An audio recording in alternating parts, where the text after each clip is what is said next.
Antes que nada, quisiera expresar mi agradecimiento a la voz jurídica de la Universidad Ruiz de Montoya por la invitación que ha tenido a bien realizarme para estar con ustedes y compartir algunas ideas, en particular a un tema del que se ha hablado y se ha escrito mucho durante las últimas semanas. Me refiero en concreto al impacto de la crisis sanitaria del COVID en los contratos de arrendamiento. Como es de conocimiento de todos, el pasado 15 de marzo del presente año, por medio del Decreto Supremo 044-2020 PCM, se declaró el estado de emergencia nacional por espacio de 15 días y se dispuso, ¿no?, entre otras cosas, el aislamiento social obligatorio. Esta situación se ha prolongado hasta la fecha y no sabemos si va a continuar o no. La crisis sanitaria que ha desencadenado esta pandemia del COVID-19 ha tenido una importante repercusión en el derecho contractual en general, ¿no? Y en particular tiene repercusiones en la ejecución de algunos contratos, como el contrato de arrendamiento, del que vamos a hablar el día de hoy, los contratos de préstamo personal, los contratos de préstamo hipotecario, los contratos de prestación de servicios educativos, contratos de obra, contratos de transporte, contrato de turismo, etcétera. En esta oportunidad, les decía, nos vamos a abocar a hablar un poco del contrato de arrendamiento. Contrato que tiene como función típica el intercambio entre el disfrute de una cosa que una parte concede a la otra y el correspectivo, que vendría a ser la renta, que esta otra parte se obliga a dar a la primera, ¿no? La ejecución de estos contratos va a suscitar una problemática evidente con ocasión del estado de emergencia.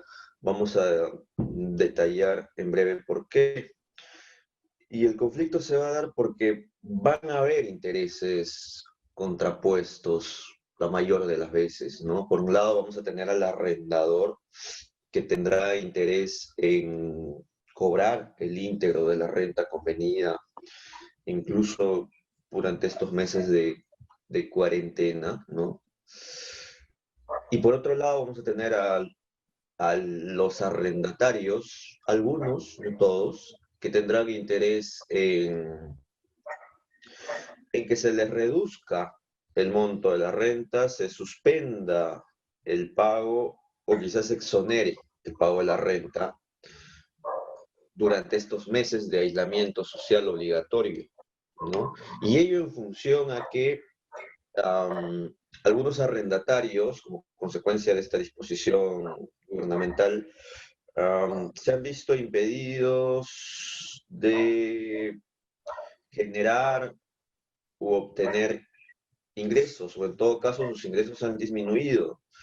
Me pongo en los casos concretos de aquellos trabajadores dependientes que han sido despedidos, que han sido sometidos a suspensión perfecta de labores, o que han visto reducidas sus jornadas laborales y con ello reducida también su remuneración, o aquellos trabajadores independientes, ¿no?, que se han visto impedidos de realizar su actividad productiva. Entonces ellos van a tener pues este interés que les comento, ¿no?, de que se les exonere, condone, se les reduzca o se suspenda el pago de la renta para que se reprograme con posterioridad, ¿no? Sobre esta problemática se han planteado una serie de propuestas a nivel nacional y a nivel extranjero, porque la problemática no es local o nacional, sino es mundial, ¿no? Esta pandemia está afectando a todos los países del mundo. Pero en sede nacional, el formante legal, a diferencia de lo que ha sucedido en otros países como Alemania, Francia, Italia, España, Portugal y más cerca Chile, Colombia, el formante legal nuestro no ha intervenido para paliar las consecuencias de esta problemática, ¿no? Las propuestas provienen del formante doctrinal. Sin perjuicio está de que se hayan planteado algunas propuestas o proyectos de ley, ¿no? Tenemos dos, hasta donde tengo conocimiento, relativos a la materia, el 5238-2020 y uno más que presentó el congresista García Oviedo, pero son únicamente propuestas, no proyectos de ley. Todavía no tenemos una ley que se haya ocupado en concreto de esta problemática de la que estoy dando cuenta. Les decía, quienes sí han propuesto, sí han realizado algunas propuestas, es el formante doctrinal. Y en concreto me voy a ocupar en esta oportunidad de dos de ellas. La primera, que se dio a conocer y que ha sido la más comentada. Y la última, y que ha tenido mayor acogida. La última que se ha realizado. La primera, me refiero a la propuesta de aplicar para estos casos la excesiva onerosidad de la prestación. Esta tesis sostiene que lo que ya mencioné, ¿no? Algunos arrendatarios van a ver complicado el pago de la renta en la suma convenida y en la oportunidad acordada, ¿no?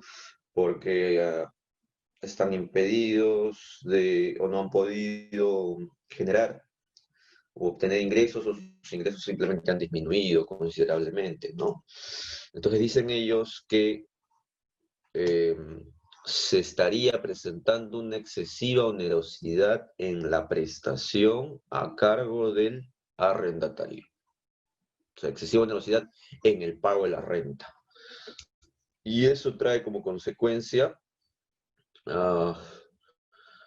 que se reduzca la prestación, o sea, que se reduzca el monto de la renta. Pero claro, para obtener eso tendría que iniciarse un proceso judicial, porque la reducción en mérito a una excesiva onerosidad de la prestación precisa de un pronunciamiento judicial.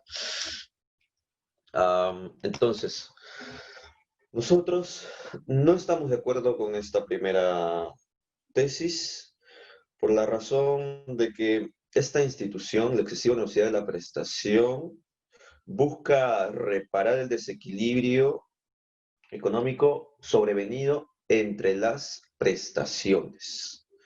¿Ya?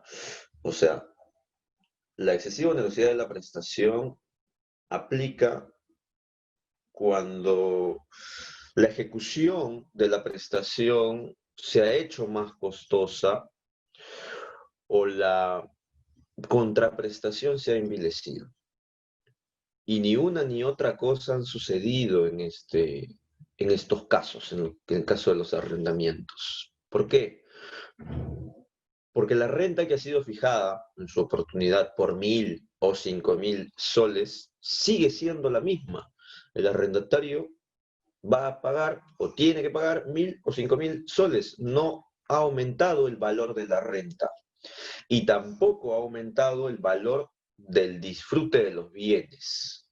Perdón, tampoco ha disminuido, que sería la contraprestación, ¿no? Tampoco ha disminuido el valor del disfrute de los bienes arrendados. No han habido cambios de este tipo en el mercado, ¿no? de los contratos de arrendamiento. Y además, para la aplicación de la excesiva onerosidad de la prestación resulta totalmente irrelevante la situación personal de los arrendatarios. Es decir, no es relevante para aplicar esta institución si el deudor ha visto disminuidos o, o perjudicados, ¿no?, su nivel de ingresos. Entonces creemos que no va por ahí la solución para esta problemática. Ahora, la segunda propuesta que les comentaba es el de aplicar el régimen de la imposibilidad temporal. El régimen de la imposibilidad temporal. Y acá tenemos que distinguir entre una imposibilidad definitiva y una imposibilidad temporal. La imposibilidad definitiva se presenta cuando hay un impedimento irreversible, o sea que no se va a poder ejecutar la prestación ni ahora ni nunca, ¿no? Y hay imposibilidad temporal cuando el impedimento deriva de una causa transitoria. Por ejemplo, una huelga.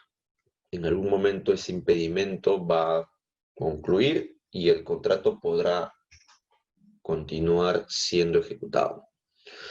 Hasta ahí podríamos decir que sí calza, ¿no?, el tema del estado de emergencia, el aislamiento social obligatorio, porque también va a ser transitorio, no va a ser permanente, definitivo, eterno, ¿no? Va a tener que levantarse en algún momento. Pero el régimen legal de la imposibilidad temporal implica algunas cosas adicionales, ¿no? En principio, y como expresamente lo señala el segundo párrafo del artículo 1316 del Código Civil, que es el que regula este régimen de la imposibilidad temporal, en principio, pues, el deudor no va a estar obligado a reparar los daños que se hayan generado mientras estuvo presente este impedimento transitorio, ¿no? Eso expresamente lo señala el 1316. La otra consecuencia, aunque no lo señala el 1316, es que mientras dure este impedimento transitorio, el contrato queda suspendido en sus efectos. Para ambas partes, el contrato queda suspendido para ambas partes. O sea, no tiene que ejecutarse ni la prestación ni la contraprestación. Pero una vez superado este impedimento transitorio, prestación y contraprestación tendrán que ejecutarse en su totalidad, ¿no? Y eso es algo que no se podrá dar en el caso de los arrendamientos para locales comerciales, porque este régimen, omití precisarlo, este régimen de aplicar, ¿no?, la imposibilidad temporal, se ha propuesto para los arrendamientos de locales comerciales. ¿Sobre la base de qué?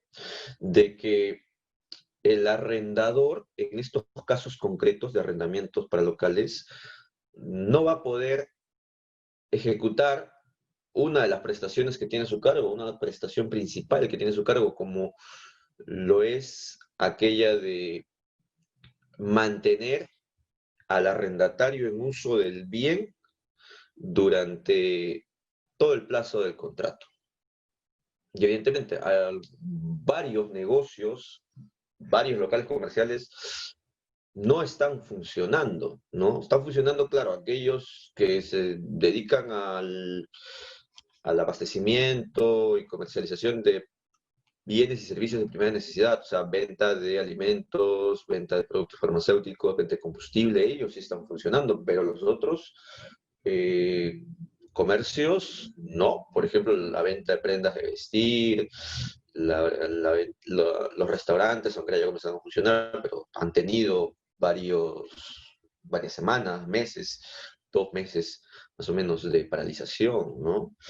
Los locales en donde se venden electrodomésticos, estos no han funcionado. Entonces acá se dice que en estos casos el arrendador no habría o se habría visto impedido de cumplir con su prestación de garantizar la explotación del bien, al menos durante este tiempo. Y bueno, les decía, no se puede aplicar para estos casos que acabo de comentar la imposibilidad temporal. ¿Por qué? Porque superado el impedimento transitorio, esta prestación que ha dejado de ejecutar el arrendatario por 2 o 3 meses, ¿no? Por ejemplo, es irrecuperable. No se va a poder ejecutar esos 3 meses en los que no se pudo explotar, no pudo garantizar el arrendador la explotación del bien, no se va a poder recuperar una vez levantado el estado de emergencia. Entonces creemos que el régimen de la imposibilidad temporal no aplicaría para estos casos. ¿Cuál es nuestra postura sobre toda esta problemática? Tenemos que partir de 2 premisas. La primera consiste en que para determinar el régimen legal aplicable tenemos que prestar atención al destino del bien arrendado, ¿no? Tenemos que distinguir entre los contratos de arrendamiento con fines de vivienda y los contratos de arrendamiento con fines comerciales, primero. Y segundo, para determinar el régimen legal aplicable, tenemos que prestar atención no a la prestación a cargo del arrendatario, que es pagar la renta, sino a la prestación a cargo de la renta, que consiste en procurar o garantizar al arrendatario el uso del bien durante todo el plazo del contrato de arrendamiento. Y entonces, sobre esas 2 premisas, comencemos a esbozar lo que sería nuestra posición al respecto. Bien, con respecto a los contratos de arrendamiento para vivienda, el arrendador ha cumplido con su prestación de mantener en el uso del bien al arrendatario. El arrendatario hoy más que nunca, el arrendatario de viviendas, ¿no? Hoy más que nunca está disfrutando del bien arrendado, ¿no? Justamente porque está aislado, está obligado a mantener una cuarentena. Y si es así, si el arrendador está en situación de cumplimiento, entonces el arrendatario tiene que hacer lo mismo. Tiene que cumplir con la prestación a su cargo, que vendría a ser el pago de la renta. En los arrendamientos con fines de vivienda no hay base legal, creemos, en este momento, no hay base legal en el contexto normativo actual, no hay base legal para que se exonere, se suspenda o se reduzca el monto de la renta. Los arrendatarios tienen que pagar. Y si no lo hicieren, los arrendadores quedan habilitados para resolver por incumplimiento estos contratos de arrendamiento, ¿no? Como sabemos, la resolución se puede dar de 3 formas: resolución judicial, resolución por intimación y resolución por cláusula resolutoria expresa. Y puede además el arrendador solicitar obtener en su momento la restitución del bien y exigir el pago de la renta que ha dejado de pagarse, ¿no? Este régimen aplica también a los contratos de locales comerciales que no han dejado de funcionar. Ya hemos dicho, ¿no? Los locales en donde se vende o comercializa, distribuye alimentos, medicina, combustible, esos no han dejado de funcionar. Entonces ahí también el arrendador en todo momento ha cumplido con su prestación de mantener en uso el bien al arrendatario. Y este arrendatario tiene igualmente que cumplir con el monto total de la renta. Ahora, esto no quita que, o sea, sin perjuicio lo que acabamos de mencionar, el Estado puede intervenir en estos contratos de arrendamiento sobre la base de la palmaria dificultad en la que se ven algunos arrendatarios, ¿no? Como ya comenté, algunos arrendatarios han perdido sus trabajos, han sido sujetos a suspensión perfecta de labores, ah, se les ha reducido las jornadas de trabajo, ¿no? Otros trabajadores independientes, por ejemplo, aquellos dedicados a la venta de prendas de vestir, ¿no? No han podido explotar su negocio y entonces no han percibido ingresos, se les ha dificultado tremendamente cumplir con el pago de la renta, entonces el Estado, como ha sucedido en otros países, podría emitir una ley especial que regule esta situación. ¿Para qué? Para suspender, para el caso de los arrendamientos para vivienda, ¿no? Uh, Suspender el pago de la renta y reprogramarlo en los meses sucesivos, ¿no?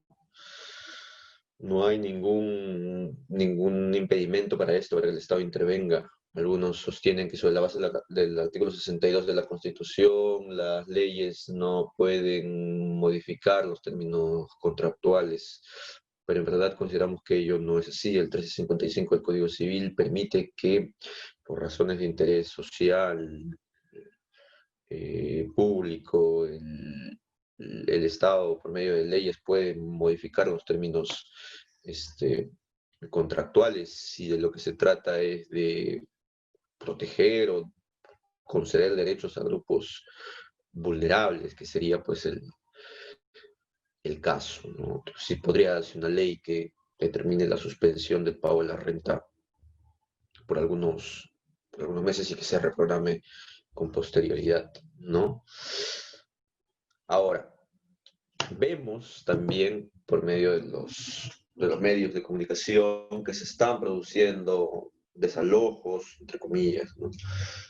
Recuperaciones extrajudiciales de los bienes arrendados. Los arrendatarios están siendo lanzados de sus viviendas. Y eso constituye, en nuestra opinión, actos ilegales. Estos arrendadores que proceden de esta forma pueden ser sujetos a denuncias, delito de usurpación, ¿no? Porque todo desalojo, toda recuperación de un predio, si es que no hay entrega voluntaria del bien, obviamente, precisa de un mandato judicial, ¿no? Tiene que haber un proceso de desalojo, por ejemplo, en donde el juez ordene el lanzamiento. Si esto se hace de manera extrajudicial y en contra, ¿no?, de la voluntad de los arrendatarios, podría estarse cometiendo delitos. Bien, y ahora sí pasemos al arrendamiento de locales comerciales. Acá creemos que sí hay una situación de imposibilidad, pero no una imposibilidad temporal, como se ha sostenido por algún sector de la doctrina, sino una imposibilidad parcial. Y nos explicamos. Acá tenemos que distinguir entre imposibilidad total e imposibilidad parcial. En la imposibilidad total se hace completamente irrealizable el interés crediticio, mientras que en la imposibilidad parcial simplemente se impide en parte la realización de tal interés, ¿no? En la imposibilidad parcial lo que se produce es una modificación cuantitativa de la prestación. Habrá imposibilidad total, por ejemplo, en los casos de pérdida o perecimiento del bien que se tenía que entregar. Y habrá imposibilidad parcial cuando no puedo entregar el íntegro de ese bien, sino solamente parte de él. Y es la imposibilidad parcial, lo que se da en los contratos de arrendamiento para fines comerciales. Me estoy refiriendo obviamente a aquellos locales comerciales que no se dedican al abastecimiento de bienes y servicios de primera necesidad, sino aquellos locales comerciales que sí se han visto impedidos de ser explotados, ¿no? Durante este estado de estado de emergencia. Veamos, hay imposibilidad parcial. Hay imposibilidad, ¿por qué? Porque la ejecución de la prestación del arrendador consistente en garantizar el uso del bien durante todo el plazo del contrato de arrendamiento se ha visto impedida de ser ejecutada. Su cumplimiento se ha visto impedido a causa de un evento extraordinario, imprevisible e irresistible, como vendría a ser el mandato del gobierno de aislamiento social obligatorio, ¿no? Es un caso de fuerza mayor, un acto de la autoridad que regula el 1315 y que exonera de responsabilidad por los daños al deudor. Y es imposibilidad parcial porque esta prestación de garantizar la explotación del bien no se ha podido ejecutar por el plazo acordado. Por ejemplo, celebramos un contrato de arrendamiento para que se explote el bien por el plazo de 12 meses, un año, ¿no? Y esa prestación que el arrendador tiene a su cargo de mantener en uso el bien durante todo el plazo del contrato se ha visto impedida por 2 o 3 meses, quizá más en algunos casos, porque la realización de actividades comerciales va a ser gradual, ¿no? Algunos negocios ya han vuelto, pero otros todavía no. Entonces no sabemos si se va a prorrogar aún por más tiempo la inactividad de estos locales comerciales. Pero entonces, va a haber un espacio de tiempo en donde el arrendador no ha podido cumplir con su prestación. No serán 12 los meses en que el arrendador ha garantizado la explotación del bien, sino que quizás sean 9, 8 meses. Entonces ahí está la, la imposibilidad parcial. Nos encontramos en buena cuenta frente a lo que se ha denominado por la doctrina una imposibilidad parcial ratione temporis, o sea, una imposibilidad parcial por razón del tiempo. Y si estamos ante una imposibilidad parcial, entonces son de aplicación los artículos 14, 33 y 13, 16, tercer párrafo del Código Civil. El 1433 lo que dice es que si estamos ante una imposibilidad parcial, el contrato queda resuelto de pleno derecho, o sea, queda resuelto automáticamente, a menos que el acreedor, que en este caso sería el arrendatario, muestre su conformidad para la ejecución parcial de la prestación, en cuyo caso tendrá derecho a una reducción de la contraprestación. O sea, aparentemente, ¿no? O en principio las opciones del arrendatario serían dos, o sea, frente a esta imposibilidad parcial. O se resuelve el contrato o acepto la ejecución parcial con derecho a que se me reduzca la renta, ¿no? Pero esta norma tiene que ser interpretada en forma sistemática con el artículo 1316 del Código Civil, que también da algunas reglas para la aplicación de este régimen de la imposibilidad parcial. Y el 1316 dice lo siguiente, ¿no? También se extingue la obligación que solo es susceptible de ejecutarse parcialmente si ella no fuese útil para el acreedor o si éste no tuviese justificado interés en su ejecución parcial. En caso contrario, el deudor queda obligado a ejecutarla con reducción de la contraprestación si la hubiere. Entonces, interpretando sistemáticamente estas dos normas, vamos a llegar a la conclusión de que la resolución no es tan automática como lo señala el 1433, sino que en realidad el acreedor, y en el caso concreto del que nos estamos ocupando, el arrendatario, o sea, el acreedor de esta prestación que ha devenido parcialmente imposible, que se acreedor es el arrendatario, tiene dos opciones, ¿no? Tiene dos opciones. O acepta la ejecución parcial de la prestación con un derecho a que se le reduzca la contraprestación, es decir, la renta, o se desiste del contrato, o sea, se separa unilateralmente del contrato. Le manifiesta al arrendador su voluntad de no continuar con el contrato de arrendamiento. Pero este desistimiento exige que no exista en el arrendatario un interés apreciable en el cumplimiento parcial. Nos explicamos. Por ejemplo, se ha celebrado un contrato de arrendamiento de un local comercial para la venta de prendas de vestir, ¿no? Entonces, el contrato inicia en enero, un año, hasta diciembre. Y este local vendía prendas de vestir para damas y para caballeros. El estado de aislamiento social obligatorio comenzó en marzo y estamos hasta la fecha dentro de él, ¿no? Marzo, abril, mayo. Quizá termine ahora el 24, quizás se extienda. Y quizá aún cuando se levante, el estado de emergencia había dicho que las actividades comerciales van a regresar progresivamente, o sea, este arrendatario de un concreto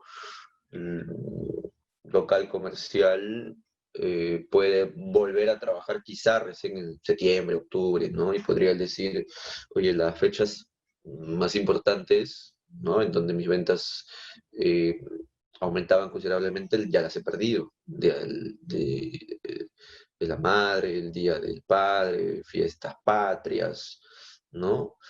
Entonces solamente me van a quedar los 2 últimos meses del, del año, las fiestas de fin de año, ¿no? Pero de eso no me va a dar la utilidad que yo tenía pensado obtener por explotar el bien durante todo este año. Entonces, ¿sabes qué? Por más que me ofrezcas arrendador, tu arrendador, por más que me ofrezcas una reducción de la renta, por todos estos meses que no he explotado el bien, yo no tengo interés en continuar o en aceptar este cumplimiento parcial, ¿no? O sea, aceptar que cumplas noviembre y diciembre. Ya no, ya perdí demasiados meses. Entonces me desisto del contrato, yo arrendatario. Y ahí diremos que hay un interés apreciable en el cumplimiento parcial, sí. ¿El desistimiento es legítimo? Sí. Pero distinto sería el caso, igual, ¿no? Si este contrato de arrendamiento con los mismos fines se ha celebrado por 5 años, no un año, sino 5 años. Y bueno, hemos estado en aislamiento social obligatorio 3 meses, quizá para este comerciante 4 o 5 meses, hasta que vuelva a poder trabajar, ¿no?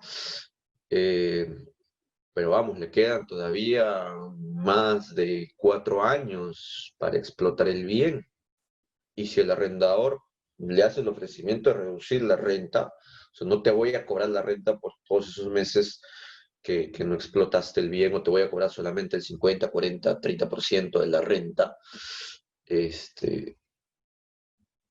y pese a ello el arrendatario decide desistirse del contrato, en verdad estaríamos ante un acto arbitrario y abusivo de este arrendatario. En principio diríamos eso, no estaríamos ante un acto abusivo del arrendatario, porque este arrendatario objetivamente sí tiene un interés apreciable en el cumplimiento parcial, sí debería tener todavía interés, porque todavía quedan 4 años más, ¿no? De, de ejecución de la prestación.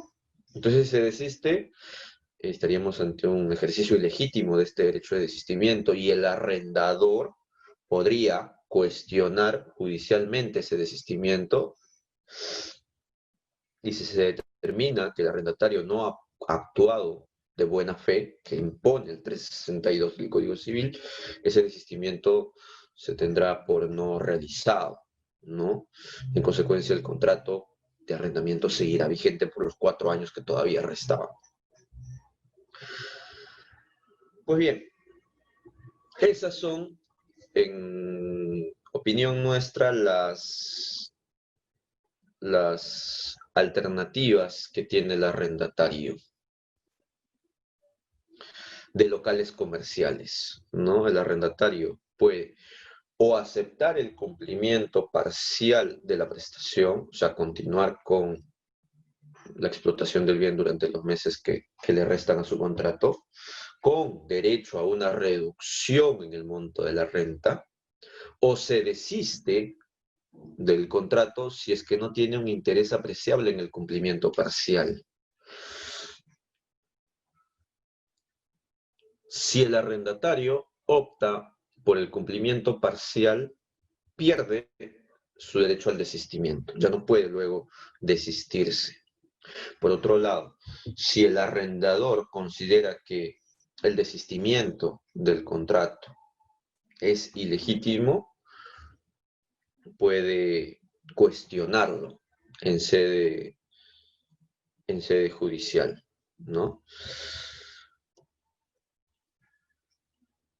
La reducción de la renta va a ser en función a lo que las partes convengan. Podrían las partes acordar que se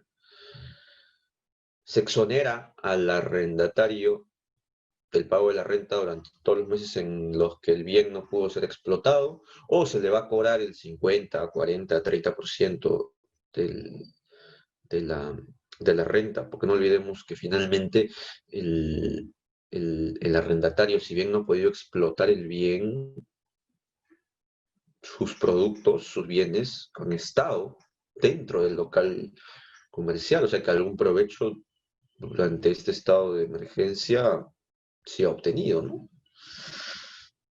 Esas creemos son las soluciones que tienen los arrendatarios frente a esta problemática.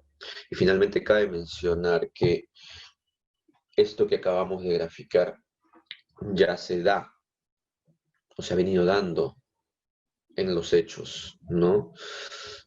El diario Gestión, por ejemplo, ha informado que algunas empresas como es Real Plaza habría optado por exonerar del pago de la renta a los locales que no han operado durante el estado de emergencia, y otros como Plaza San Miguel, Larcomar y Megaplaza habrían optado por no cobrar el 50% de la renta.